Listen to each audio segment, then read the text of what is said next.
दोस्तों नमस्कार, आदाब, सलाम, सत श्री अकाल। स्वागत है आपका अपने YouTube चैनल वीरू एकेडमी में।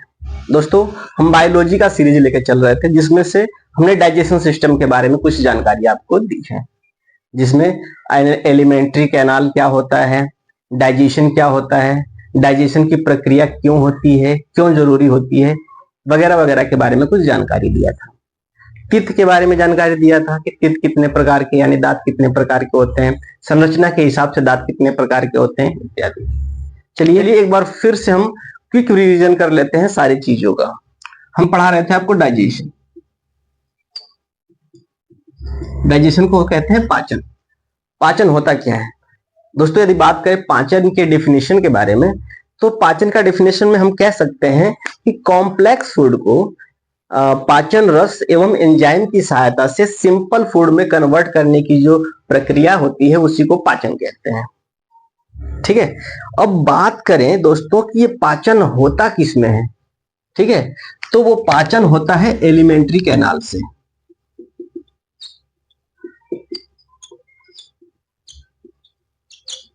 एलिमेंट्री कैनाल को हिंदी में कहते हैं आहार नाल।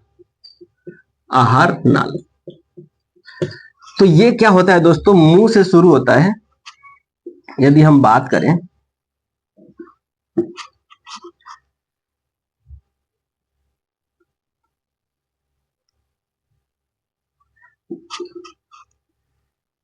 यदि फिगर की बात करें हम,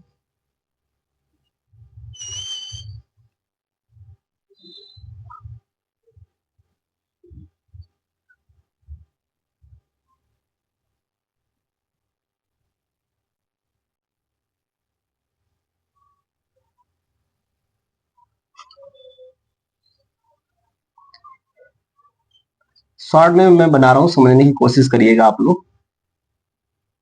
ये हो गया आपका, यहाँ पे लीवर हो जाता है,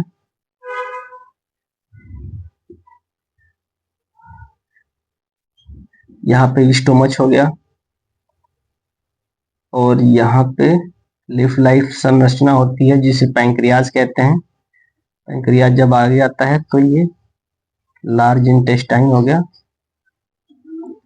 ये लार्ज इंटेस्टाइन हो गया, और ये एनस हो गया, ये अपेंडिक्स हो गया, और ये ऐसे संरचना होती है। ये छोटी आंत होगी। ये रफली डायग्राम है, आप इसको समझने की कोशिश करिएगा। ठीक है, तो दोस्तों होता क्या है, पाचन की एलिमेंट्री कैनाल की बात करें तो मुंह से लगा करके और ये एनस तक की जो लाइनिंग होती, जो पाथ होती है, उसे आहार नाल कहते हैं। इसमें दो चीजें हैं, एक लीवर भी इसमें भाग लेता है, तो ये लीवर भी आ जाएगा इसके अंदर, आहार नाल के अंदर, क्योंकि ये भी एक प्रकार का तरल पदार्थ स्रावित करता है जो भोजन में मदद करता है। उसके बाद पैंक्रियाज भी आ जाएगा एलिमेंट्री कैनाल का हिस्सा। आहार नाल का हिस्सा कौन आ जाएगा? पैंक्रियाज भी और लीवर भी। यहाँ पे सलाइवा वगैरह पाए जाते हैं, ये भी इसके अंदर आ जाएंगे एलिमेंट्री कैनाल के अंदर। ठीक है, तो ये सारी चीजों का हम डेफिनेशन ब्रीफ में अध्ययन करेंगे। फिलहाल क्या है, यदि इसकी लंबाई की बात करें, आहार नाल की लंबाई की बात करें टोटल, तो ये कितने मीटर होता है? 9 मीटर होता है। आहार नाल की लंबाई कितनी होती है? टोटल कितनी होती है? 9 मीटर होती है। ये माउथ से शुरू होता है, माउथ में जाएगा, फिर ओइसोफेगस में आएगा, फिर स्टोमच में आएगा, फिर खाना यहाँ पे छोटी आंत में आएगी, जहां पे लीवर और पैंक्रियास से कुछ जूस इसके अंदर मिलेंगे, फिर छोटी आंत से फिर खाना बड़ी आंत में आएगी। ये सारे प्रक्रियाएं होंगी। इसके बारे में हम फुल डिटेल्स में पढ़ाएंगे, इसके लिए आप टेंशन ना लीजिए। ठीक है, बिल्कुल भी घबराने की बात नहीं है, क्योंकि इस चीजों में सारी चीजें हम फुल डिटेल्स में बताएंगे आपको। अब यदि प्रोसेस की बात करी जाए दोस्तों, यदि प्रोसेस की बात करें तो इसको मिटा देता हूं। यदि प्रोसेस की बात करें कि क्या पाचन की प्रोसेस क्या होती है, तो सबसे पहले जो हम खाना लेते हैं अपने अंदर, इंजेशन होता है, अंतर्ग्रहण होता है, फिर इसके बाद डाइजेशन होता है। मैं जल्दी जल्दी बता रहा हूं ताकि ये चीजें मैं पढ़ा चुका हूं, मेरे पिछले वाली वीडियो में जाके ये देख सकते हैं। जिसने नहीं देखा है वो डायरेक्ट यहां से देखें। इंजेशन यानी भोजन लेना, इंजेक्शन कहलाता है, उसका पाचन होता है, पाचन के बाद उसका एब्जॉर्प्शन होता है, अवशोषण होता है, अवशोषण के बाद एसिमिलेशन होता है। एसिमिलेशन में भी बताया था मैंने कि एसिमिलेशन होता क्या है दोस्तों, जितने भी अब्जॉर्ब किए हुए पोषक तत्व होते हैं उसको शरीर के हर एक कोशिका में पहुंचाने का जो प्रोसेस होता है उसको एसिमिलेशन कहते हैं। एसिमिलेशन में जो अपशिष्ट होता है उसको बाहर निकाल दिया जाता है, मल त्याग कर दिया जाता है। ठीक है, तो ये प्रोसेस हो गई जो डाइजेशन में भाग लेती है। ठीक है दोस्तों, डाइजेशन करते क्यों हैं, क्या जरूरत पड़ी डाइजेशन करने की, या डाइजेशन हमारे शरीर के अंदर क्यों हुआ, डाइजेशन की जरूरत क्यों पड़ती है। हमारे शरीर को काम करने के लिए एनर्जी की आवश्यकता होती है, और एनर्जी कहां से मिलेगी, हमारे पोषक तत्वों से जो हम खाना खाते हैं। देखिए जो हम खाना खाते हैं उस फॉर्म में जो खाना होता है उससे हमें एनर्जी नहीं मिलती है। उससे एनर्जी लेने के लिए हम उसके जो स्ट्रक्चर है, जो कॉम्प्लेक्स के फॉर्म में है, उसको सिंपल फॉर्म में तोड़ना होता है। इसी वजह से तोड़ने की जो प्रक्रिया कहलाती है उसी को डाइजेशन कहते हैं।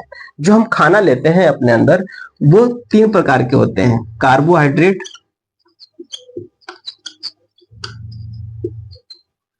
दूसरा है प्रोटीन, तीसरा है फैट। हालांकि इन फॉर्म में डाइजेशन नहीं हो पाता है। डाइजेशन करने के लिए हमें कार्बोहाइड्रेट को ग्लूकोज में कन्वर्ट करना पड़ेगा, तभी हमें एनर्जी मिलेगी। ठीक है, प्रोटीन को अमीनो एसिड में कन्वर्ट करना पड़ेगा, तभी हमें एनर्जी मिलेगी, और फैट को फैटी एसिड में कन्वर्ट करना पड़ेगा, तभी हमें एनर्जी मिलेगी। ठीक है दोस्तों, तो ये प्रोसेस जो कन्वर्ट करता है वो शरीर के अंग ही करते हैं, जो कि हम आगे पढ़ेंगे। ठीक है, यदि इस फॉर्म में कन्वर्ट हो गया इसका मतलब ये डाइजेशन हो चुका है इन चीजों का। फिर इसके बाद सबसे पहला अंग था माउथ। अब माउथ के बारे में हम जान लेते हैं। उसके अंदर 2 चीज पाई जाती हैं, पहला टीथ, दांत, और दूसरा है टंग।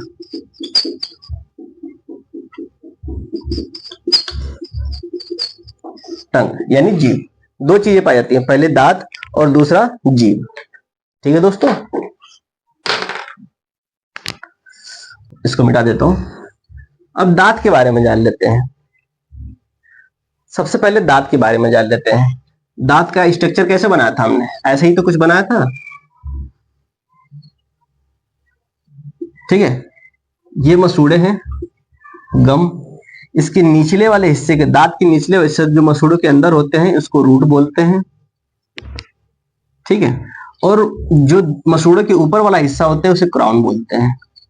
क्या बोलते हैं, क्राउन। इसके ऊपर जो चमकदार भाग हमारे जो दांतों के ऊपर जो दिखाई देती है, जो जब हम हंसते हैं तो जो भी सामने वाला जो दांत सफेद सफेद दिखाई देता है उसे बोलते हैं इनामेल। इनामेल यह सबसे कठोर भाग होता है, और ये बॉडी का यानी शरीर का सबसे कठोर भाग होता है। ठीक है, ये सबसे ऊपर भी होता है और सबसे मजबूत भी होता है। इसके ऊपर एक सॉफ्ट लेयर होती है, उसको कहते हैं डेंटाइन। क्या कहते हैं, डेंटाइन। ठीक है, फिर इसके बाद एक कैविटी होती है, एक होल टाइप का स्ट्रक्चर होता है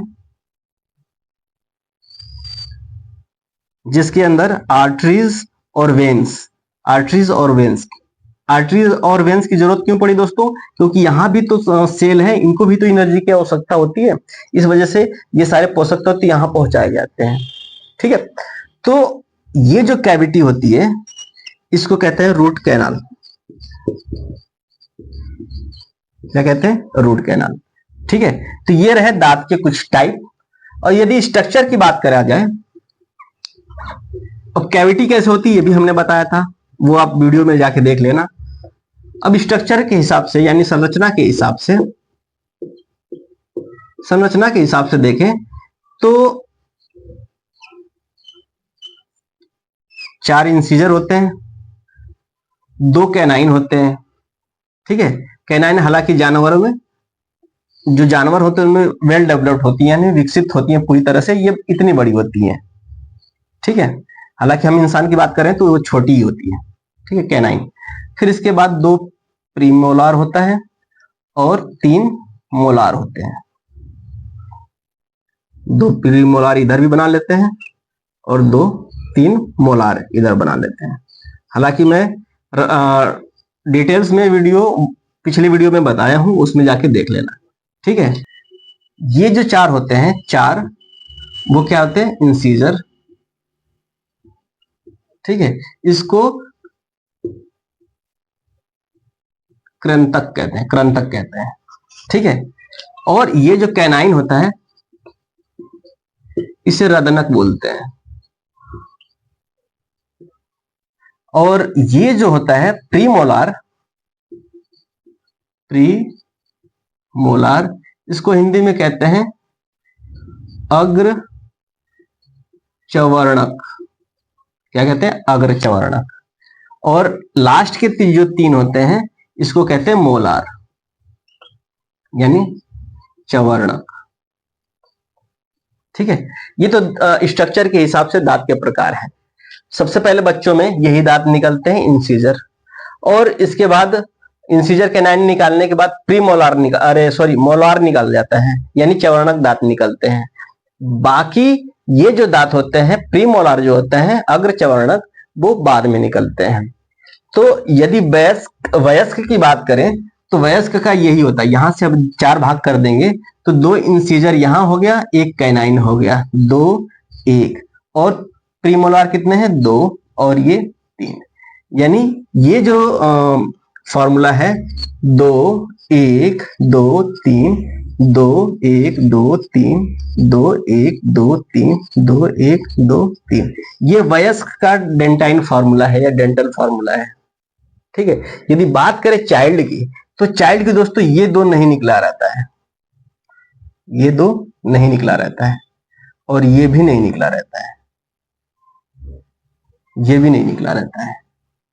तो चाइल्ड की जो फॉर्मूला हो जाएगा 2 1 0 2, 2 1 0 2, 2 1 0 2, 2 1 0 2, सॉरी 2 1 0 2। तो ये चाइल्ड यानी बच्चों का डेंटाइन फॉर्मूला है, डेंटल फॉर्मूला है। ठीक है, तो ये रहा दोस्तों टाइप ऑफ, जिसके बारे में हमने जान लिया। ठीक है दोस्तों, अब रिवीजन के बाद हम नेक्स्ट टॉपिक चलते हैं। नेक्स्ट टॉपिक है जीभ।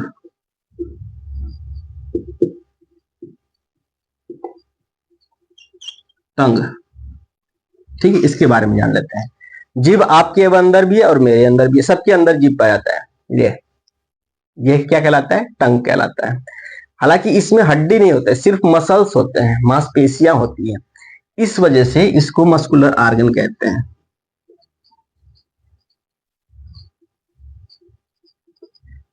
पेशीय अंग कहते हैं। ठीक है, मस्कुलर आर्गन, क्योंकि इसमें जीभ होता नहीं है।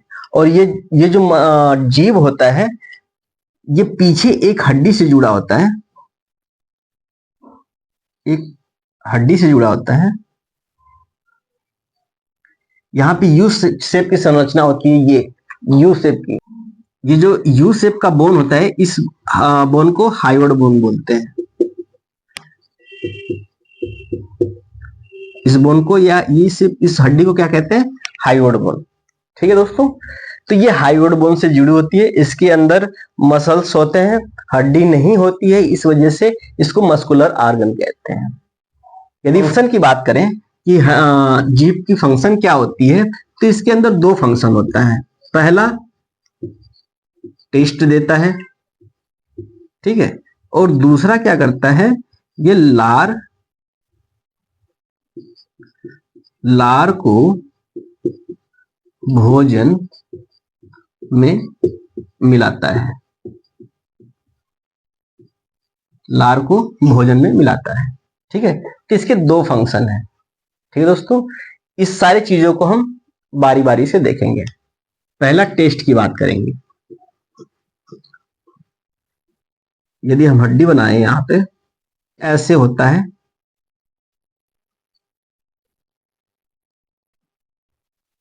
ठीक है, ऐसे होता है।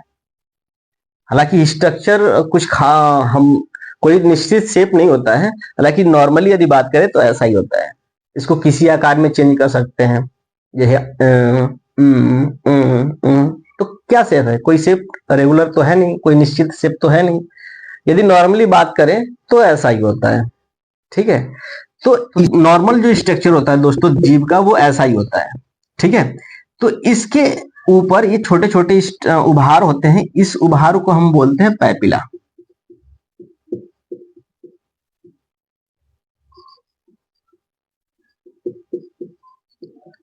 ठीक है।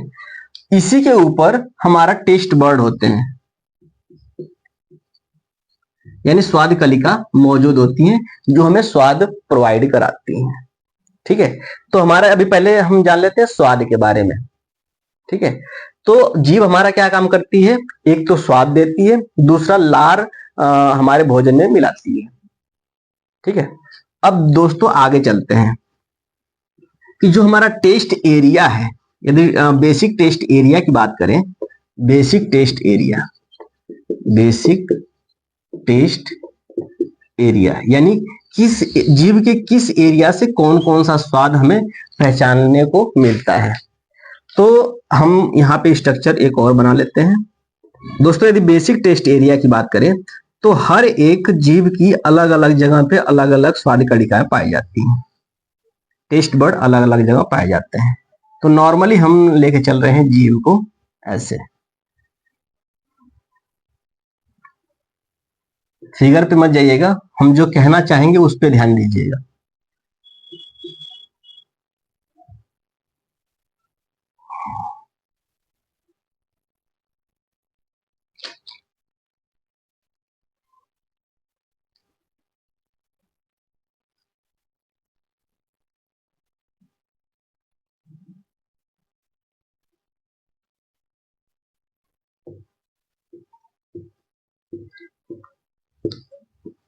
ठीक है, ये हमारा जीव है नॉर्मली यदि देखा जाए तो ये है, ठीक है। यदि स्वाद कलिका की बात करें दोस्तों, टेस्ट बर्ड की बात करें, तो यदि हमें मीठा स्वाद लेना है, मीठा स्वाद, मीठा मीठा, तो वो एरिया ये वाला है। मीठा स्वाद हमें इस एरिया से मिलता है, आगे वाले जीव से, इस वाले जीव से हमें मीठा स्वाद मिलता है। यदि हमें बात करें नमकीन की, नमकीन जो स्वाद होता है वो कौन से एरिया से मिलता है, यहां से लेकर के इस एरिया यानी बिल्कुल ही आगे वाले भाग से जो टेस्ट आता है वो नमकीन बर्ड्स के नमकीन के टेस्ट इधर से आते हैं, इस एरिया से आते हैं। जो बेसिक टेस्ट एरिया है नमकीन का वो ये वाला एरिया है। फिर के बाद यदि खट्टे की बात करें, खट्टे की बात करें दोस्तों, तो इधर से ये और इधर से ये दोनों तरफ से ये एरिया होती है, ये खट्टा स्वाद यहां से प्रोवाइड कराती है। यदि हम बात करें तीखा या कड़वा की, तो ये स्वाद यहां से हमें प्रोवाइड होती है बिल्कुल जीभ के पीछे से। तो दोस्तों ये हो गया आपका खट्टा, खट्टा या कड़वा,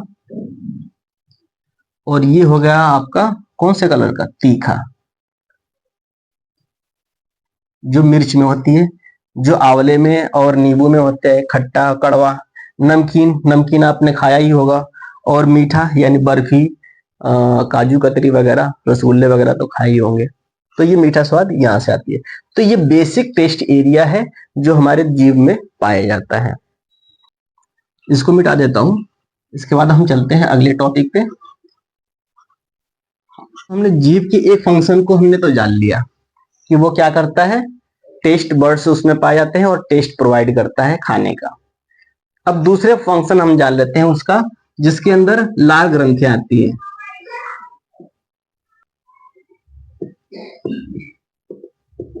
स्लाइवरी ग्लैंड यानी लार ग्रंथि, कौन सी ग्रंथि, लार ग्रंथि, ठीक है। दोस्तों हमारे शरीर के अंदर 3 लार ग्रंथियां पाई जाती हैं। पहला है पैरोटिड ग्लैंड, दूसरा है सब सब मैंडिबुलर ग्लैंड। तीसरा है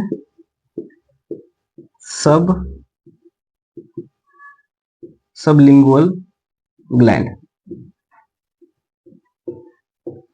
इसका हिंदी में भी वही नाम है जो इंग्लिश में नाम, इस वजह से इसका हिंदी में लिख नहीं रहा हूं। ठीक है, यदि बात करें यह कहां कहां पाई जाती है, तो हम एक स्ट्रक्चर बना देते हैं यहां पे।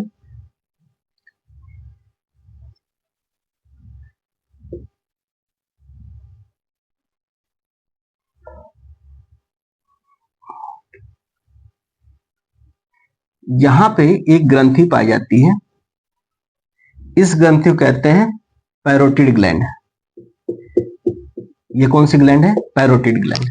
इसकी खासियत ये होती है कि ये जितने भी ग्लैंड इसके मुंह में पाए जाते हैं, जैसे कि एक यहाँ पे जबड़े के नीचे पाया जाता है और एक जीभ के पीछे पाए जाते हैं, 3 ग्लैंड पाए जाते हैं। ठीक है, ठीक। तो ये जितने भी तीनों ग्लैंड हैं उनमें सबसे बड़ा क्या होता है? Parotid gland. इसकी संख्या 2 होती है और यह कान के निचले वाले हिस्से के पास पाया जाता है, यानी यहाँ पे पाया जाता है। एक यहाँ पाया जाएगा और दूसरा यहाँ पे पाया जाएगा। ठीक है, और दूसरा है सब मैंडिबुलर ग्लैंड। सब मैंडिबुलर ग्लैंड है वो ये यहाँ पे पाया जाता है, जबड़े के नीचे।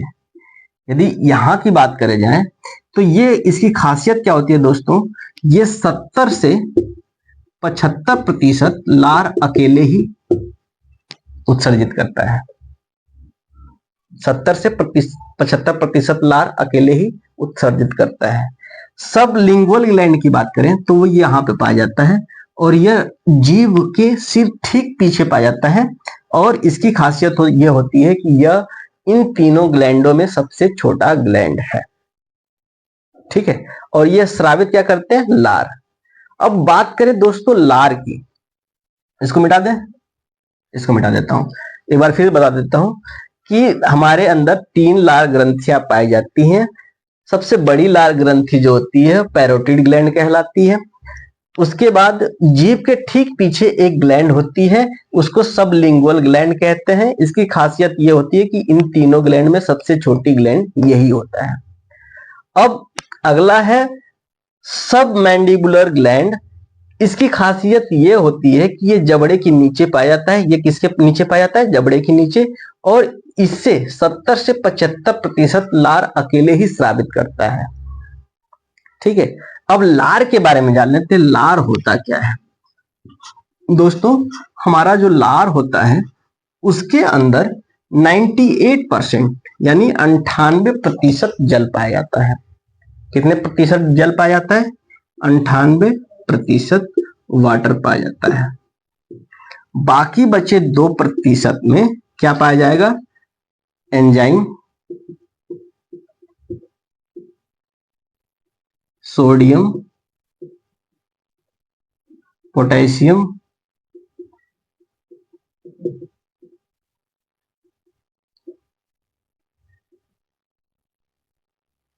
ठीक है, तो ये चीजें पाई जाती है। लेकिन हम सबसे महत्वपूर्ण चीज इसी के बारे में जानेंगे, एंजाइम के बारे में।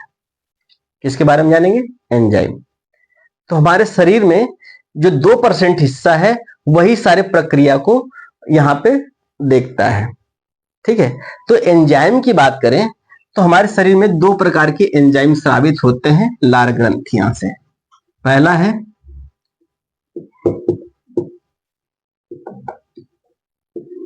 पहला एंजाइम है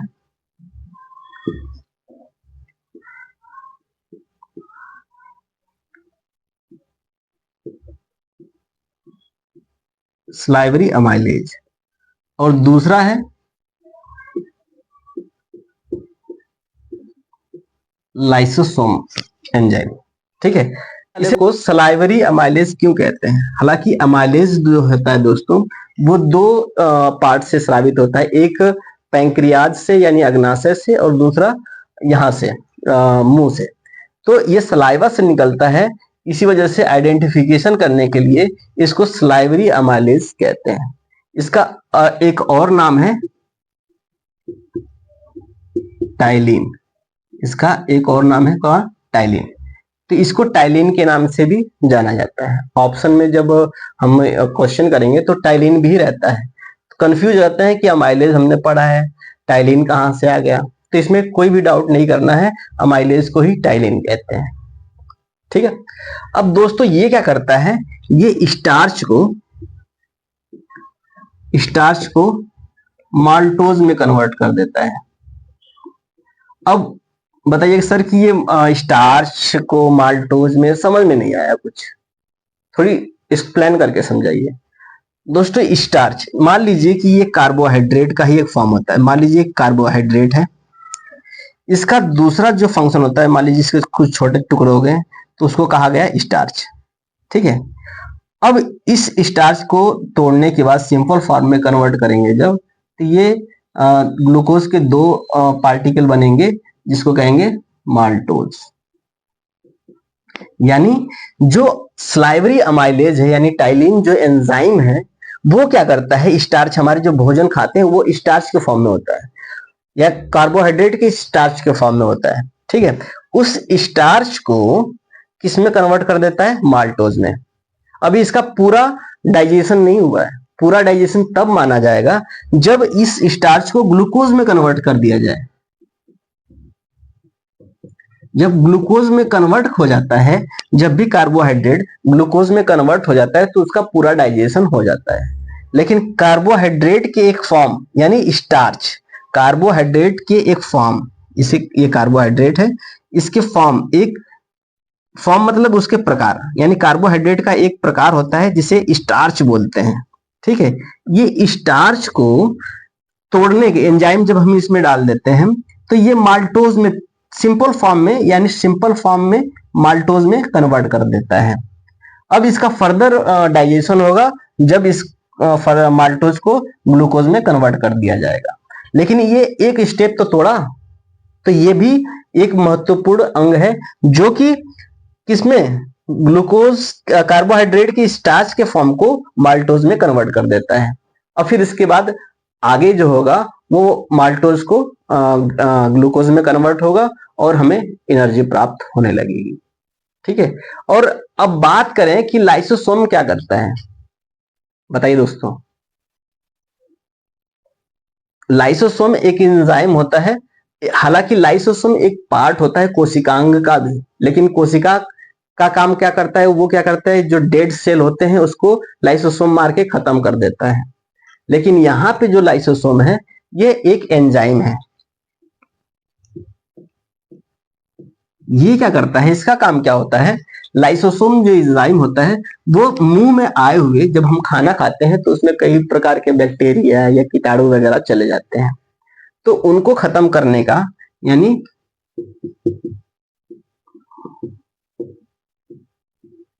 बैक्टीरिया और वायरसेस को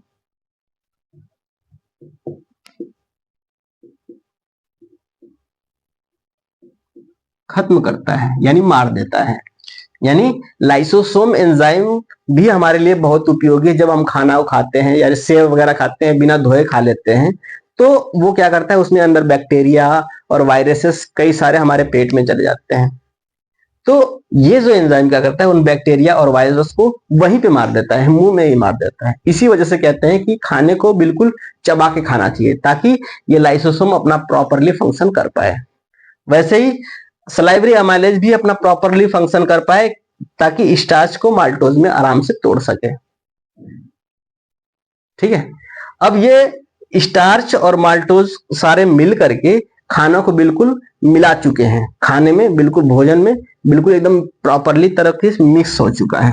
तो इसको मिटा देता हूं, स्क्रीनशॉट आप लेना चाहें तो ले सकते हैं। अब खाना में लार मिल चुका है, बिल्कुल ध्यान से देखिएगा। खाना में क्या मिल चुका है, लार, यानी फूड में क्या मिल चुका है, लार।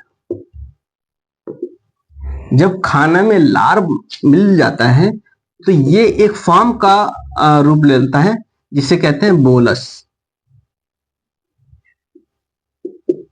बोलस।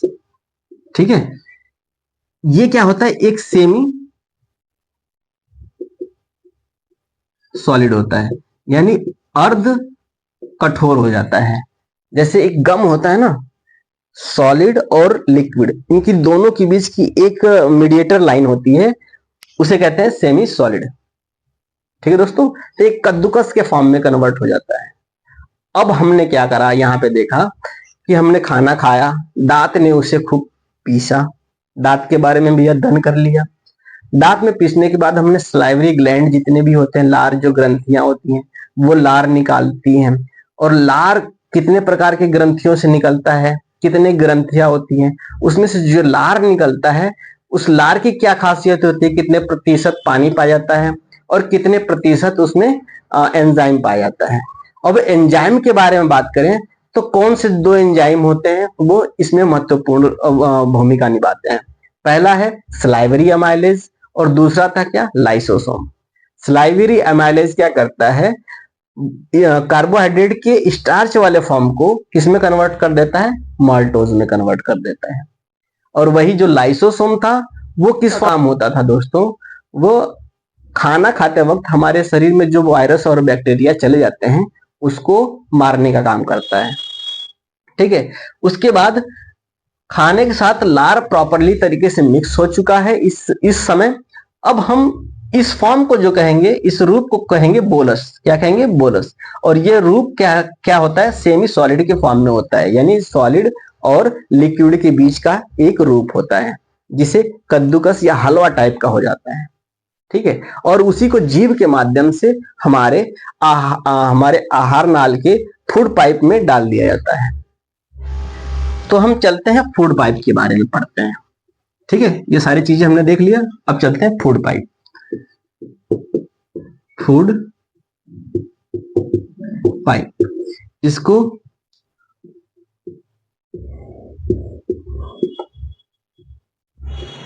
ओएसोफेगस भी कहते हैं या भोजन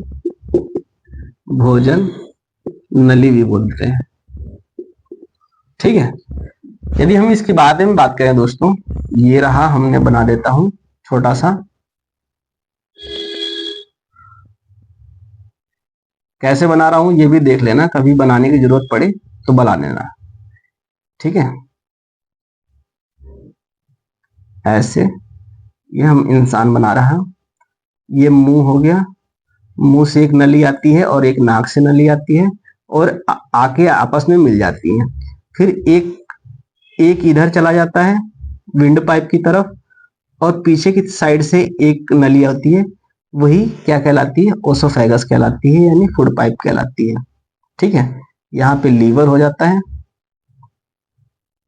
और इसके बाद खाना स्टोमच में आ जाता है। हालांकि इसके बारे में हम बात करेंगे बाद में, लेकिन हम यहां से लेकर के यहां तक के भाग के बारे में बात करेंगे, जिसे कहते हैं फूड पाइप। क्या कहते हैं, फूड पाइप। ठीक है दोस्तों, ये फूड पाइप की यदि लंबाई की बात करें तो ये पूरी लंबाई कितने सेंटीमीटर की होती है, 25 सेंटीमीटर। कितने सेंटीमीटर, 25 सेंटीमीटर। क्या इसमें कोई ग्लैंड पाया जाता है, कोई पाचन रस स्रावित होता है, नहीं। तो इसमें कोई ग्लैंड नहीं पाया जाता है, कोई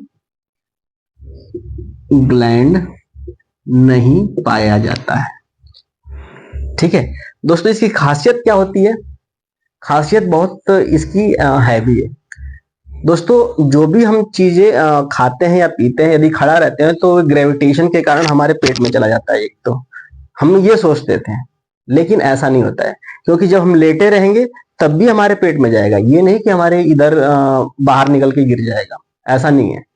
क्यों, क्योंकि इसके अंदर एक विशेष प्रकार की गति होती है, हलचल होती है, उसको कहते हैं